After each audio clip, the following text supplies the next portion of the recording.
two or more representative system are accessed simultaneously. ഒരേ സമയത്ത് ഒന്നിലധികം റെപ്രസെൻറ്റേറ്റീവ് സിസ്റ്റത്തെ നമുക്ക് ലഭ്യമാകുന്ന രൂപത്തിൽ ഉപയോഗിക്കാൻ പറ്റുന്ന രൂപത്തിലേക്ക് മാറ്റുന്നതിനെയാണ് നമ്മൾ ഓവർലാപ്പിംഗ് എന്ന് വിളിക്കുന്നത്. അങ്ങനെ മാറ്റിക്കഴിയുമ്പോൾ നമുക്കുണ്ടാവുന്ന ഫീലിനെയാണ് നമ്മൾ സിനസ്തേഷ്യ എന്ന് പറയുന്നത്. കംപ്ലീറ്റ് ഫീലിനെയാണ് നമ്മൾ സിനസ്തേഷ്യ എന്ന് പറയുന്നത്.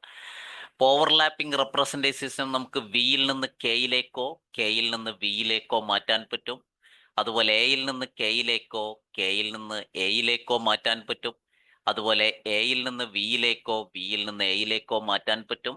അതുപോലെ തന്നെ വിയിൽ നിന്ന് എയിലേക്കും എയിൽ നിന്ന് കെയിലേക്കും കെയിൽ നിന്ന് എയിലേക്കും കെയിൽ നിന്ന് വിയിലേക്കും ഇങ്ങനെ ഏത് തലത്തിലേക്ക് വേണമെങ്കിലും നമുക്ക് മാറ്റാൻ പറ്റും.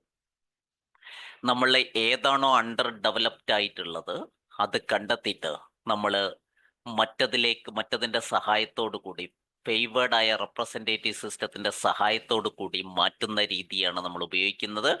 ഇപ്പൊ C field circuit, visual kinaesthetic circuit നമുക്ക് ഉണ്ടാക്കാൻ പറ്റും. ഹിയർ ഫീൽഡ് സർക്യൂട്ട്, അതുപോലെ auditory field circuit, auditory kinaesthetic circuit നമുക്ക് ഉണ്ടാക്കാൻ പറ്റും. സി ഹിയർ ഫീൽഡ് സർക്യൂട്ട്, ഇത് മൂന്നും വരുന്ന സർക്യൂട്ട് നമുക്ക് ഡെവലപ്പ് ചെയ്യാൻ പറ്റും ഈ ടെക്നിക്കുകൾ ഉപയോഗിച്ചുകൊണ്ട്.